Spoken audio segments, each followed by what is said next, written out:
What's up, lovers? Welcome back to the Love Talk. I am currently at the park. This is pretty much where I go a few days out of the week just to get like a breather. It's peaceful, it's good for my joints, it's good for my mind, it's good for my spirit. And yeah, I just wanted to chat it up with you guys real quick. So I actually wanted to talk about rose-colored glasses and the rose letter. Now, most of you know what rose-colored glasses are and what the expression means. The rose letter, however, is my book. I am an author, and it was published back in 2020, and it's pretty much a memoir of my life, of like love and relationships.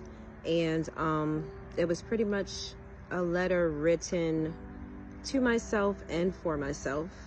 I used the word rose, of course, to intend that at the time, well, a lot of times within my relationships, I was wearing rose-colored glasses, and I wasn't exactly seeing the red flags and the signs and, you know, things like that. So I just kind of went with the flow with a lot of things. Chapter 4 is about kaleidoscope, and it's pretty much about the different complexities that I was dealing with in regards to a certain situation where I always felt like I was jumping through like fiery hoops, trying to figure out like what was going on, how the person felt, what we were, just a whole bunch of questions. And I pretty much was trying to let my audience know that a lot of times we will try to overextend ourselves into situations with people, and we believe that we can fix them, like we can help them, we can get them out of whatever rut. But in reality, if you're unhealed and then you're dealing with someone who is unhealed as well, you're dealing with two halves trying to make a whole, and that is what you call trauma bonding. Whereas if you have two people who are healed in the process of healing, then that situation would be more so a union where two people are coming together in the healthiest way possible, and they're not trying to overcompensate for each other or what they feel like, whatever voids they feel like they're lacking.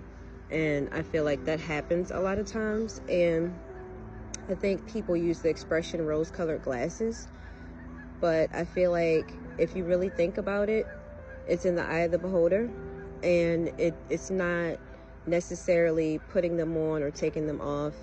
A wise person told me that you either have them on or you don't have them on, and it's not good or bad. It's actually just a thing, and it's an expression that we have a negative connotation on, when actually it's just the way that you perceive it. It's the way that you ingest it and how it applies to you.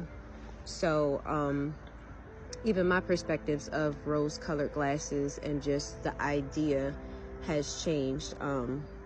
Now 4 years after my book was written, yeah, it has changed. And I think that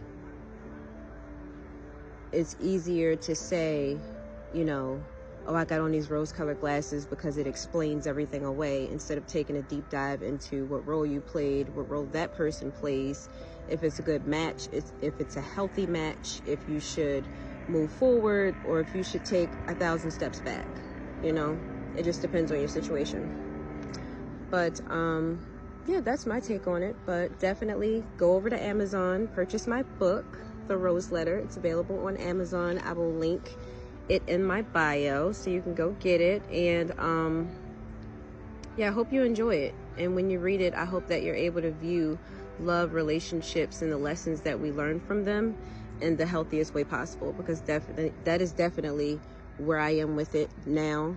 I'm a work in progress, but always a hopeful romantic. We're all hopeful romantics, don't forget it.